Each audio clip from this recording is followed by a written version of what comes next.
bienvenue dans votre chaîne. Contes et Histoire, préparez-vous à être transporté au cœur d'un récit ancestral, là où les traditions séculaires rencontrent les passions modernes. Aujourd'hui, nous allons explorer une histoire poignante, celle d'un amour interdit qui défie les lignées, les coutumes et les attentes familiales. Si vous êtes prêt à plonger dans ce drame familial, n'attendez plus. Abonnez-vous à notre chaîne pour ne manquer aucune de nos explorations des récits africains qui touchent l'âme et inspirent. Votre soutien est notre plus belle récompense.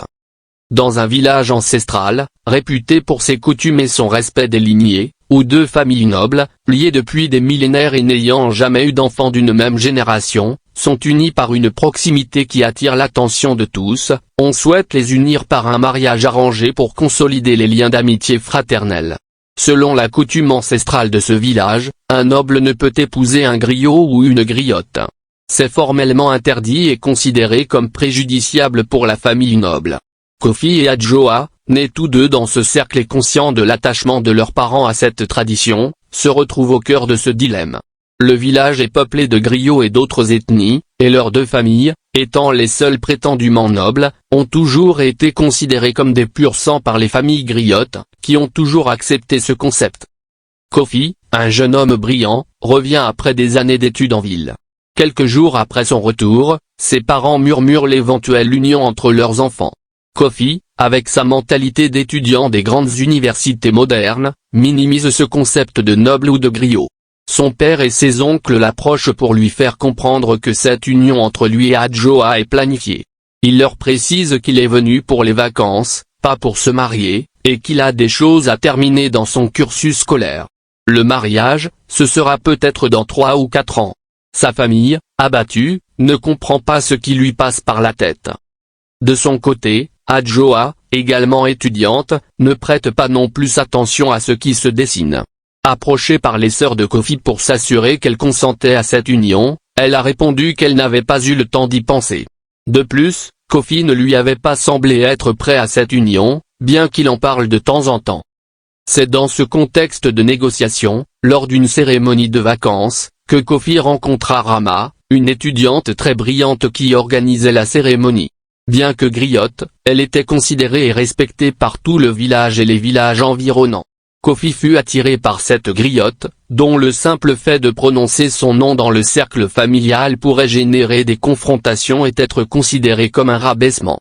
Mais Kofi s'en fichait, étant le fils unique de sa mère d'une polygamie à 4 femmes et se distinguant au sein de sa famille. Sa famille, influente et respectée, a déjà arrangé ses fiançailles avec Adjoa, une jeune femme de bonne famille, dont l'union est censée consolider le statut social et les alliances de leur clan.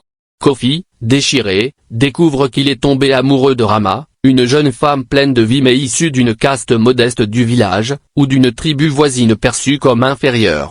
Son amour pour Rama est authentique, mais il est confronté à l'opposition farouche de sa famille, en particulier de son père, un chef de famille respecté et inflexible, qui voit cette union comme une trahison des traditions et un déshonneur. Kofi, frustré et découragé, repartit après un court séjour, laissant derrière lui une famille déchirée par ce refus d'honorer la tradition.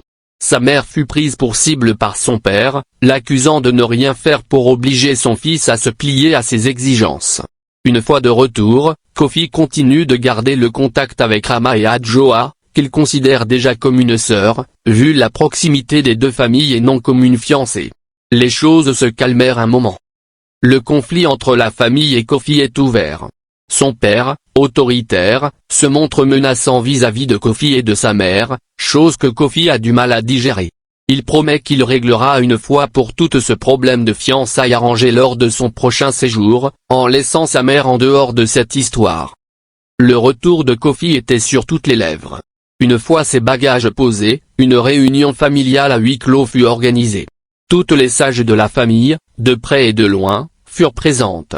Kofi déclara d'une voix ferme qu'il voyait Adjoa comme une propre sœur et fit savoir à la famille, en particulier à son père, qu'il n'accepterait pas qu'on indexe sa mère dans cette situation. Il avait déjà dit très tôt à sa maman que son mariage n'engageait que lui et qu'il ferait le choix le moment venu. Son père, ne pouvant se retenir de rage, insulta sa mère, « Je savais que tu allais mettre au monde un maudit. Heureusement, tu n'as qu'un seul idiot. » Kofi, meurtri, quitta la réunion. La guerre était ouverte. La pression s'accentue sur Kofi et Rama. La famille de Rama, très modeste, tente de parler à Rama. Écoute, maman, tu es une fille unique. Les pressions de cette famille pèsent de plus en plus sur nous. Éloigne-toi de ce noble, tu as des cousins griots prêts à t'épouser. Reviens à la raison, ma fille, cette coutume date des siècles. Les nobles sont au-dessus de nous. Rama répondit, il n'y a rien de sérieux. Kofi est un homme humble. Ses parents ne comprennent pas ses engagements. On est des amis, c'est tout. Sa mère rétorqua, justement, ma fille, il ne faut pas franchir cette barrière. Reste une griotte à côté d'un griot pour ton bien. Kofi, furieux, rencontra Rama et lui exposa le problème, je t'aime, je veux t'épouser. Rama répondit, je t'aime aussi, mais il ne faut pas que ce mariage provoque la rupture entre toi et ta famille. Laissons les choses se calmer. Finalement, Kofi révéla à sa famille ses fiançailles avec Rama. La situation devint compliquée. Kofi, très aimé de la famille, divisa le clan, une partie demanda à leur père de revenir à la raison, d'autres exigèrent purement et simplement que Kofi soit chassé de la maison, où ils le feraient eux-mêmes. La mère de Kofi, perdue et connaissant les traditions de maraboutage, alerta Kofi, mon fils, retourne d'où tu venais, éloigne-toi de la maison. J'ai surpris des conversations allant dans le sens de t'éloigner de Rama. Crois-moi, ton père est capable de tout. Kofi sembla comprendre l'enjeu de cette situation. Il tenta d'aider Rama à partir à l'étranger pour continuer ses études. Rama, très forte en médecine, accepta l'idée. Des mois plus tard, elle se retrouva en Europe et commença ses formations, financées par Kofi. Au village, la nouvelle se fit entendre, Kofi avait envoyé Rama en Europe. Son père le maudit et lui interdit l'accès à sa maison familiale. Kofi cherche désespérément un moyen de concilier son amour et son devoir, explorant les traditions avec les anciens pour trouver une faille ou une solution. Il pourrait découvrir des histoires passées de mariages non conformes qui ont finalement été acceptées, ou des rituels oubliés permettant une conciliation. Plusieurs années plus tard, Kofi construisit une belle maison dans une ville éloignée de son village natal et fit venir sa mère auprès de lui. Il lui annonça son union prochaine avec Rama. Les choses s'accélérèrent, et le mariage eut lieu. Kofi avait brisé les barrières familiales. Ils formèrent un couple équilibré, au grand bonheur de sa mère et de quelques-unes de ses sœurs venues pour la circonstance. Rama, devenue une infirmière chevronnée en mission de soins gratuits, organisée par une association européenne à la demande de Kofi, sillonnait les régions. Arrivés dans leur village natal, des personnes âgées se rendirent sur place. Le père de Kofi, venu chercher des soins, fut diagnostiqué et il fut découvert qu'il devait être transporté rapidement vers une structure de santé proche. Inconscient, il fut évacué vers la clinique de Rama et hospitalisé, où il fut reçu et bien traité par Rama qui lui donna les meilleurs soins possibles. Il reprit connaissance et, voyant autour de lui son fils Kofi, sa mère et Rama en blouse, il lui tint la main, cette fille est une merveille et s'est occupée de moi. Il la remercia très fort.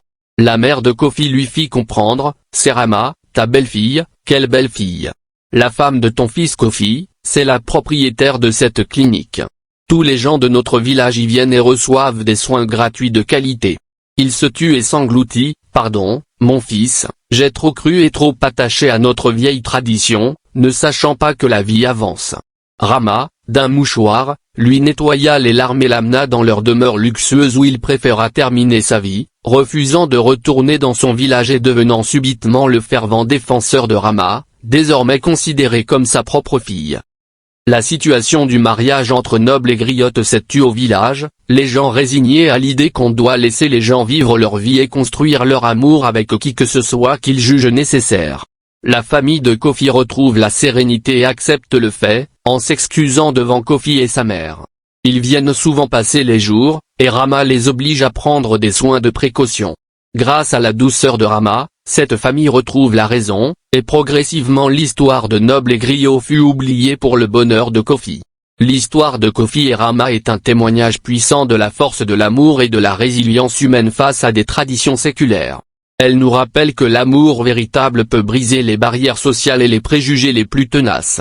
Le combat de Kofi n'était pas seulement pour son bonheur personnel, mais aussi pour le droit de chacun à choisir son chemin et à définir sa propre dignité, au-delà des castes et des conventions. Rama, par son dévouement et son savoir, a prouvé que la vraie valeur d'une personne ne réside pas dans son origine, mais dans sa capacité à servir et à impacter positivement sa communauté. Cette histoire met en lumière la double face des traditions ancestrales. Si certaines sont source de repères et de cohésion, d'autres, comme celle des castes rigides, peuvent devenir des freins puissants à l'épanouissement individuel et au progrès collectif. L'obstination à vouloir unir des êtres par la force, au mépris de leurs sentiments, est une démarche périlleuse qui génère souffrance, division et éloigne la jeunesse du respect des aînés.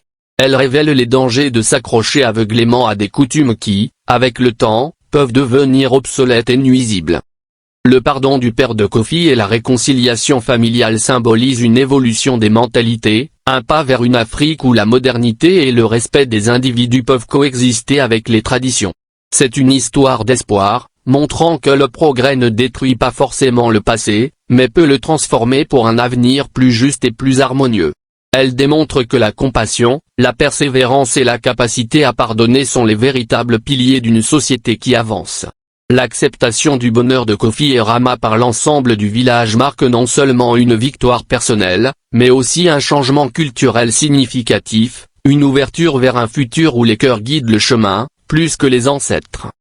Si cette histoire de courage, d'amour et de progrès vous a touché et fait réfléchir, nous vous invitons à aimer cette vidéo et à la partager avec ceux qui, selon vous, pourraient en tirer une leçon. Laissez-nous un commentaire pour nous faire part de vos pensées et de vos propres expériences. Et pour ne manquer aucune de nos prochaines explorations du cœur humain et des histoires inspirantes, n'oubliez pas de vous abonner à notre chaîne et d'activer la cloche de notification. Merci d'avoir suivi cette histoire poignante jusqu'à son dénouement. À très bientôt.